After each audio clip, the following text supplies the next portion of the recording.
Hello, and welcome to the 61st episode of Jazzology, presented by Savage Content. I'm your host, Willard Jenkins. We're here alternating Fridays, giving two jazz fans the opportunity to compete against each other for a chance to win $100. Each contestant will be asked a question worth 2 points. If they're unable to answer correctly, their opponent will have a chance to steal the question for 1 point.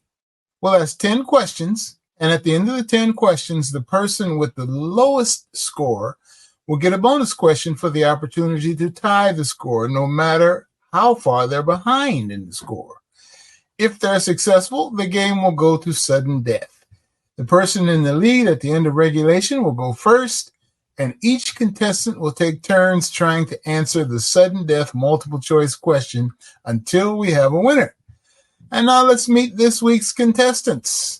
Our reigning Jazzology champion is Matt Merewitz. As founder and director of Fully Altered Media since 2007, Matt has become known as one of the most in-demand publicists and consultants in the world of creative music. Matt resides an hour north of New York City with his wife, daughter, and their chocolate lab, Sunny. Our challenger for this 61st episode of Jazzology is a returnee. He is Mr. Earl Jackson. Earl Jackson represents the Vinyl Listening Lounge Club, where he shares this joy of listening to his large collection of vinyl records and with many local music enthusiasts in the Washington, Maryland area. Welcome, Earl. Thank you. Glad to be here. All right, Matt, as the returning champion, our reigning champion, Matt Merewitz goes first. Are you ready, Matt? I'm ready. Thank you, Willard. All right. Well, Matt, this year marks the centennial birth year of the great drummer, band leader, Max Roach. One of Max's most famous recordings was the album We Insist, also known for its Freedom Now suite. That album included Olatunji on African drums and which of the following percussionists? Would that be A, Walfredo Reyes, B, Ray Mantilla, C, Nicky Marrero, D, Ray Barreto, or E, Jose Mangual?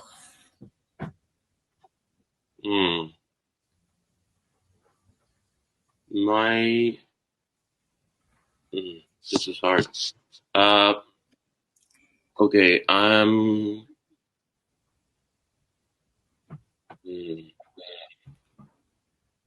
it's cool. I feel like Ray Barreto is too easy.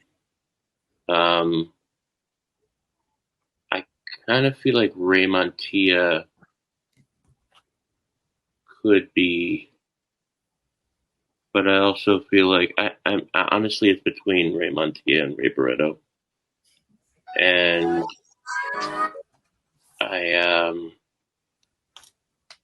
I'm gonna go with D, Ray Barreto. That is incorrect. So Earl has an opportunity to steal the question. Earl?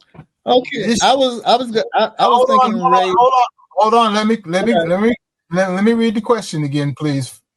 Go ahead. This year marks the centennial birth year of the great drummer, band leader, Max Roach. One of Max Roach's most famous recordings was the album We Insist, also known for its Freedom Now suite. That album included Olatunji on African drums and which of the following percussionists? Would that be A, Walfredo Reyes, B, Ray Mantilla, C, Nicky Marrero, D, Ray Barreto has been eliminated, or E, Jose Mangual? I would say Ray Mantilla. That is correct. All right. Ray Mantilla was indeed a part of that recording. And you know, Matt, Ray Mantilla also was the only one of those percussionists that played in Max Roach's percussion ensemble, Boom. So that would have been one of the keys. But Earl, you're up next. Okay. Earl, who was the second, and I emphasize second, trap drummer in the great band Weather Report? Was it A, Alphonse Mouzon, B, Don Elias, C, Eric Gravatt, D, Greg Errico, or E, Leon Ndugu Chancellor? Wow. Weather Report. That's a good one too. Haven't heard them in a while. The only name that I really, well, I shouldn't say that, but what comes most to me right now is A, Alphonse Monzo. Alphonse Mouzon? Yes. That is incorrect. And one reason that's incorrect is because Alphonse Mouzon was actually the first trap drummer in Weather Report. That's what I know. So Matt has an opportunity to steal the point. Matt, who was the second trap drummer in the great band Weather Report? A, Alphonse Mouzon has been eliminated. B, Don Elias. E, Eric Gravatt. C, Eric Gravatt. D, Greg Errico. Or E, Leon Ndugu Chancellor? So for me, this has got to be between Eric Gravatt and Leon Ndugu Chancellor. It's a guess. I'm going to go with Ndugu E. That is incorrect. The second trap drummer in Weather Report was C, Eric Gravatt. Wow. You almost had that right, Matt, but you went with another choice. So Matt, you're up next. All right. Matt, what Herbie Nichols tune later became known as Lady Sings the Blues when lyrics were added? Was it A, Serenade, B, Dance Line, C, Step Tempest, B, Blue Chopsticks, or E, Amoeba's Dance?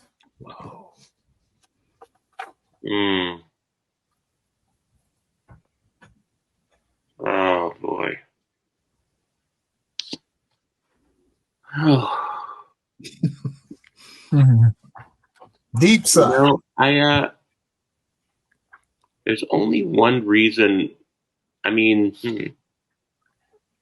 Lady Sings the Blues. It was based on a song by Herbie Nichols, right? So it was, and she put the lyrics, and ironically, Faye Victor put new lyrics to that for her new recording.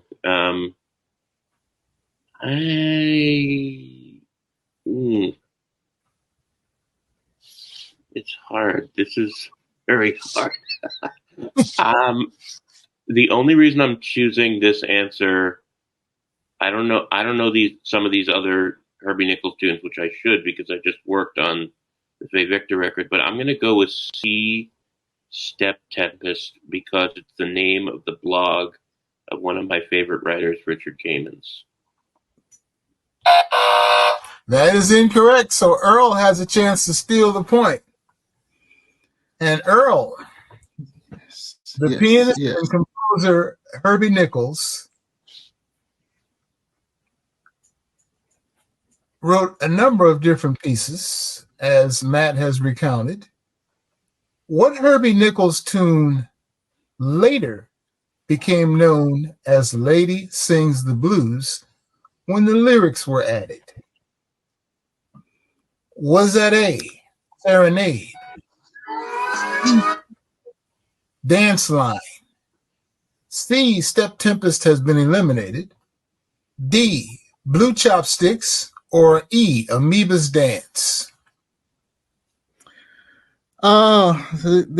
This is another hard one. I mean, they're all hard, but none of them are easy. I'm going to go with A, Serenade, just because of it just sounds like a good Lady Sings the Blues song. Oh wow! And that was a great guess, Earl. So Earl, you're up next, and Earl has stolen 1 point. So Earl, you're up next. Okay. A.B. Spellman's classic book titled 4 Lives in the Bebop Business, which is now available as simply 4 Lives, included essays on which of the following musicians? Would that have been A, John Coltrane, B, Sonny Rollins, C, Miles Davis, D, Archie Shepp, or E, Jackie McLean? Wow. 4 Lives. Yes. Can you repeat the question again? A.B. Spellman's classic book titled 4 Lives in the Bebop Business, which in its current iteration is simply titled 4 Lives. It's still in print. That book includes essays on which of the following musicians? A, John Coltrane, B, Sonny Rollins, C, Miles Davis, D, Archie Shepp, or E, Jackie McLean? Whew.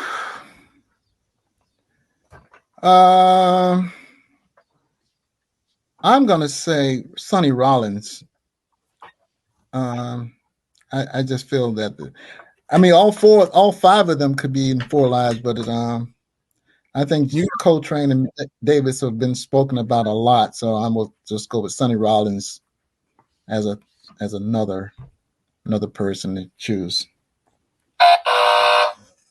That is so. Matt will have an opportunity to steal the point. Matt, A.B. Spellman's classic book 4 Lives in the Bebop Business, which in its current printing and iteration is now available as simply 4 Lives. That book includes essays on which of the following musicians? Would that be A, John Coltrane, and B, Sonny Rollins has been eliminated, C, Miles Davis, D, Archie Shepp, or E, Jackie McLean? So I know this one, but I'll rule out Coltrane and Miles. It always struck me as a little bit odd that he named the book 4 Lives in the Bebop Business, because the musicians he interviewed in the book that he studied were all notedly avant-gardists.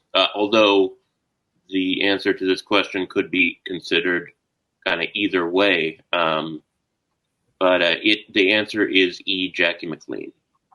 Ah, that is correct. That is correct.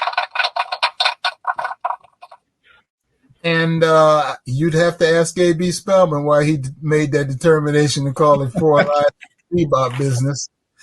That's a good question because you're right. Because one of the others is Cecil Taylor, who is certainly and Herbie Nichols. Right. Cecil Taylor is not identified with coming out of the bebop school. But that's the title of the book, and it's a classic book by A.B. Spellman. So Matt, you're up once again, and let's return to the very underrated pianist, composer, and jazz writer Herbie Nichols. Who wrote the Herbie Nichols biography titled A Jazzist's Life? Was that A, John Zwed, B, Bob Blumenthal, C, Mark Miller, D, John Litweiler, or E, Bill Moody? So I don't know Bill Moody as a scholar of Herbie Nichols.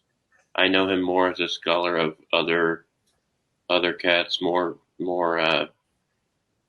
like more straight ahead, less kind of, Herbie Nichols I think of as like alongside Monk, alongside, like kind of conceptual. Definitely not Bob. I would know if he wrote that book. And I don't believe John has written a book about Herbie Nichols. The two that strike me as good candidates are Mark Miller, the Canadian author, and John Litweiler, the Chicagoan, who was living in New York. I don't know if he passed away, but he might still be with it. I used to see him around the Vision Fest scene. I'm gonna go with Mark Miller on this one. See. Yeah. Mark Miller did indeed write the Herbie Nichols biography titled A Jazzist's Life. Coming up Labor Day weekend, August 28th through September 1st, it's the 20th anniversary DC Jazz Festival, featuring great music on 4 outdoor stages and 3 indoor stages, including great masters like Kenny Barron, Diane Reeves, Terry Lynn Carrington, David Murray, Stanley Clark, Carmen Lundy, and Ron Carter, plus a host of emerging artists like pianist Emmett Cohen and vocalist Samara Joy, the amazing multi-instrumentalist Jacob Collier, including the finals of the annual DC Jazz Pre-Emerging Bands competition, a host of DMV-based artists, including the Jazz DC All-Stars under the direction of pianist Alan Johnson, and much, much more. Find complete details at dcjazzfest.org. Again, complete details on the DC Jazz Fest at www.dcjazzfest.org. Now, both of you gentlemen have answered our principal question as far as how you fell in love with jazz, since you've both been on the show before. So Earl, we'll ask you, Earl, what keeps you so excited about great jazz, particularly on vinyl? Vinyl is a part of my blood. I mean, I grew up listening to music basically from my dad back in the 50s, and he was into it, and then my older brother, played piano, trumpet, as well, and he played in several jazz bands on his own. So it's just kind of in my blood, and ever since then, I've been collecting records and just love music. Well, great, and thank you so much for being on Jazzology again, Matt. Who have you heard this summer that has really excited you? I think I discussed this on last week's show, but I was blown away by this rapper called No Name, who was at Newport. Yeah, you mentioned that. That artist really impacted you. Yeah, she had a great band behind her too, a live band with a drummer who was playing laptop at the same time, a backup singer who looked familiar to me, but I don't remember her name. Then there was a sax player. I think the sax player was also playing like synth keyboards and whatever. But it was a very tight band, and she had her set really together. It was, and really that was at the Newport Jazz Festival. Yeah. All right. Well, our record of the week is from our episode number 60, Contestant. It's Andromeda Touré's new record, From the Earth. And I'm very proud to say that I wrote the liner notes for this new recording. It's brand new from Andromeda Touré, and it's called From the Earth. So, Earl, you're up next. Okay. Earl, as a young, emerging artist, NEA Jazz Master drummer Terry Lynn Carrington drummed with which of the following jazz masters?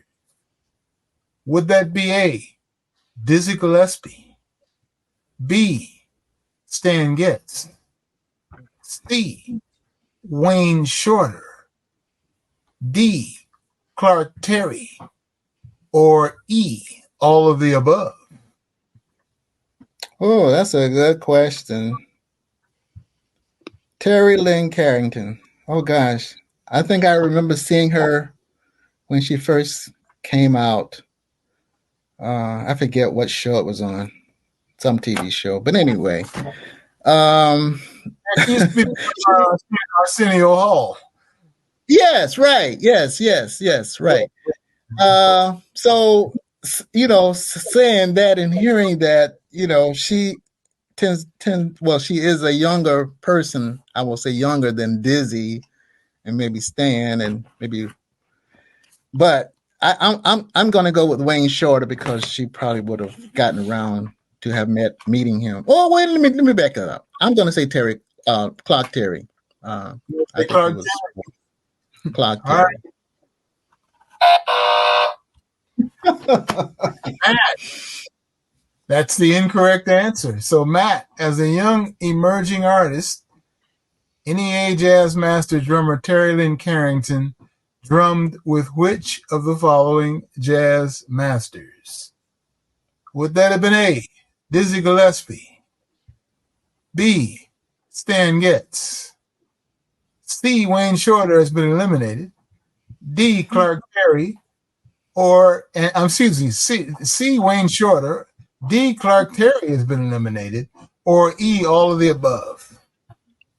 So when you said to our contestant Earl that he had the wrong answer, that's only a half truth. He had the partial right answer, and I've come to learn on Jazzology that when Willard uses E, all the above, about 60 to 75% it's all the above. So I'm going to go ahead and say E, all of the above. That is correct. And that's certainly a guidepost to future questions, Matt. So thank you for that tip. All right, Matt. Staying with Terry Lynn Carrington for a moment, her new standards record celebrated women composers. Who was the bassist on that record? Was it A, Mimi Jones, B, Esperanza Spalding, C, Reuben Rogers, D, Linda O, or E, Michelle Ndegeocello? So all wonderful bass players. I can pretty definitively say that it was not an electric bass on the recording, so that eliminates Michelle Ndegeocello. And even though she is a close musical sister to the great Esperanza Spalding, I'm going to say no because,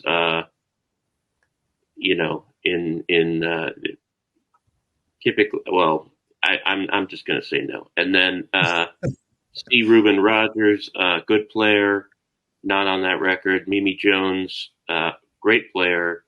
Love her in the Leap Day trio with Jeff Lederer and Matt Wilson, and with her when she's playing with her husband and other times Luis Perdomo. But that would be Linda Mahano, and I know that because she won a Grammy for it along with Chris Davis and the other members of that band. So it would be D, Linda O. That is correct. It was indeed the wonderful Linda Mahon O who was the bassist on that New Standards project. So, Earl, you're up next. All right. Time to catch up, Earl. All right. Crawford Grill was a legendary jazz club located in what city? Was that A, Indianapolis, B, Minneapolis, C, Denver, D, Pittsburgh, or E, Cleveland? Crawford Grill. Yep. Whew. Legendary jazz club. Yeah. Well, this is a tough question. All these questions are tough. But, in my mind, I'm just going to look at the cities and kind of think about, their landscape and the type of clubs that may have been there or may be there. Right now, I'm going to say, I think Cleveland. I want to feel that Cleveland might be a good spot. That is incorrect. It was not Cleveland.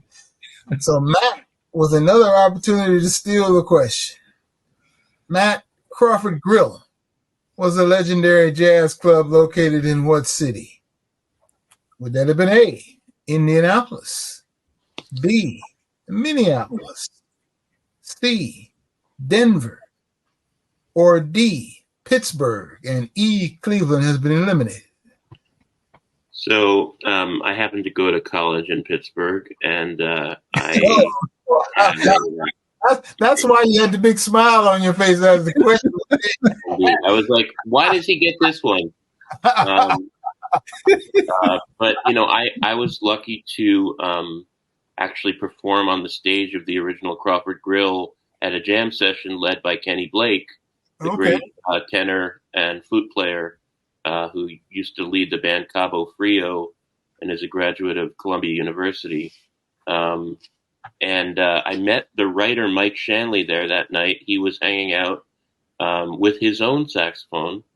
And it was a very memorable night. Since then, the building has been condemned, and briefly the club moved to kind of a gentrified area of south side Pittsburgh called Crawford Grill on the Square, but I think that has also since closed. And the building has a historical landmarker in front of it, so it's it's in the Hill District in Pittsburgh. It's one of the most iconic jazz clubs of yesteryear.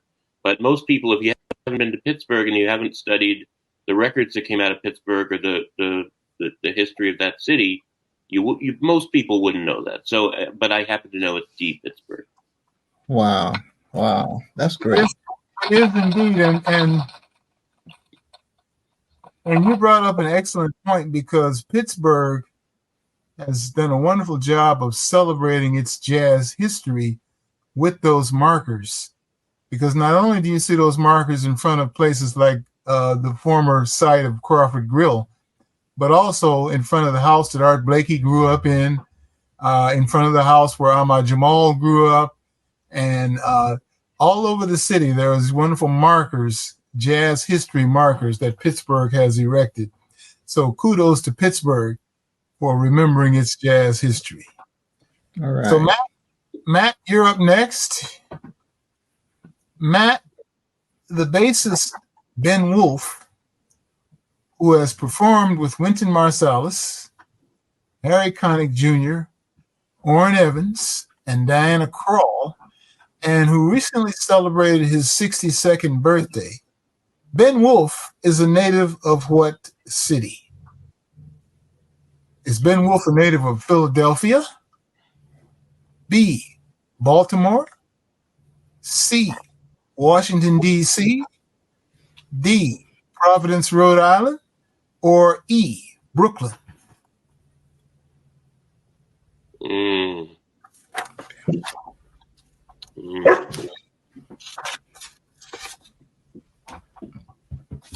I'm gonna get crap from Orrin Evans for getting this wrong. I love Ben Wolf. He's a great player, and I actually was not aware of him until they released an album on Max Jazz by him around 2004, 2005. I'm pretty sure. You know, I'm kind of. I kind of feel like, it, you have Philly, Baltimore, DC. I feel like it's got to be one of those. But like, I just can I phone a friend?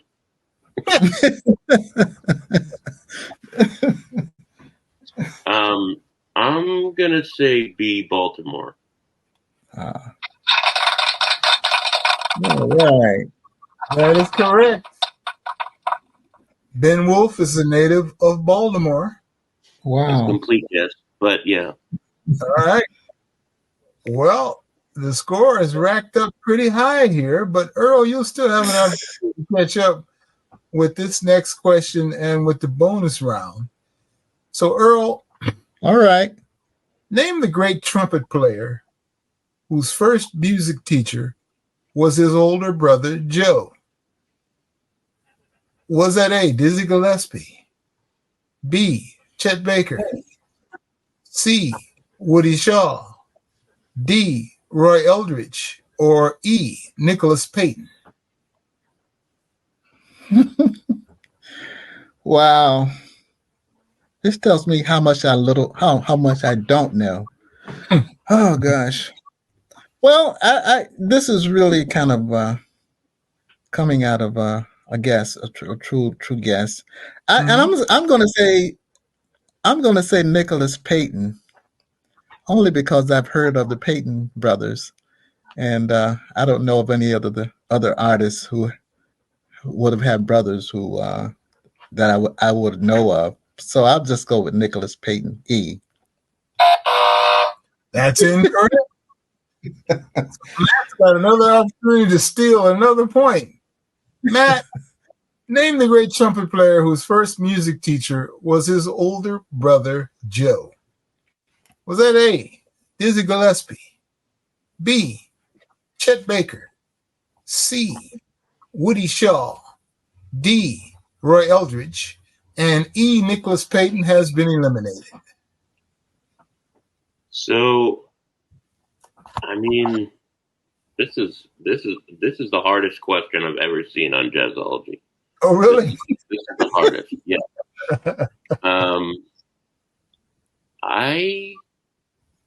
For me, just for some reason, it's between Chet Baker and Roy Eldridge. I don't know why. And just because I'm feeling Roy Eldridge. D. D, Roy Eldridge? That's right. That is correct. A correct guess. And yes, we do take guesses on this program. In fact, there's a lot of guesswork on this program. Just to be clear. So Matt is up 10-2, Earl.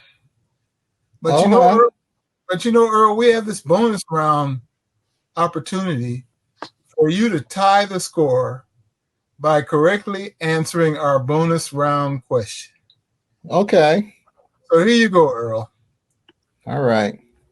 Who is credited for co-writing the tune "We Dot" with trombone master J.J. Johnson? In other words, who wrote the tune? Who co-wrote "We Dot" with J.J. Johnson? Would that have been A, Thelonious Monk, B, Miles Davis, C, Leo Parker, D, Dizzy Gillespie, or E, Howard McGee? Oh, wow. Where do you get these questions from? You know what he does? He reads his LP notes. That's part of it. We dot with who was the original artist? Who was the artist? Who was the co-writer? Yeah. Okay, J.J. Johnson. Co-writer was J.J. Johnson. Who wrote that with J.J.? Thelonious Monk? Miles Davis, Leo Parker, Dizzy Gillespie, or Howard McGee? Wow. Another good question. J.J. Johnson. I'm gonna say A, Thelonious Monk, only because I just kind of feel that he might have interacted with J.J. Johnson. That is correct. The correct answer to that tune is C, Leo Parker. Wow. Leo Parker was the co-writer of We Dot with J.J. Johnson, and that means Matt Merewitz continues as our Jazzology champion because no one can seem to knock Matt Merewitz out of the box. Watching this episode of Jazzology, and you think you have the key to knocking Matt Merewitz out of the box, please sign up to play Jazzology. But congratulations, Matt. Yeah, congratulations, Matt. Congratulations to always being a good sport. Congratulations, Matt Merewitz, on winning our 61st episode of Jazzology. We encourage everyone to try your hand and play Jazzology. And if anyone watching would like to become a contestant on Jazzology to knock Matt Merewitz out of the box, link below and simply fill out the form. You must be 18 years old or older, and be sure to follow us on social media at Jazzology Trivia Show to get all the latest news and updates. And let me assure you, if you're interested in being a contestant, the champion always gets the toughest questions. And that was the case today. But once again, Matt Merewitz triumphed. Thank you so much to Matt and to Earl and to everyone who joined us for our 61st episode of Jazzology today. Remember, you can check out Jazzology every other Friday at 2:30 p.m. Eastern Standard Time. And if you missed the show live, you can find the archive on the Savage Content YouTube channel. Take care, y'all. Thank you. I appreciate it very much. Thank you.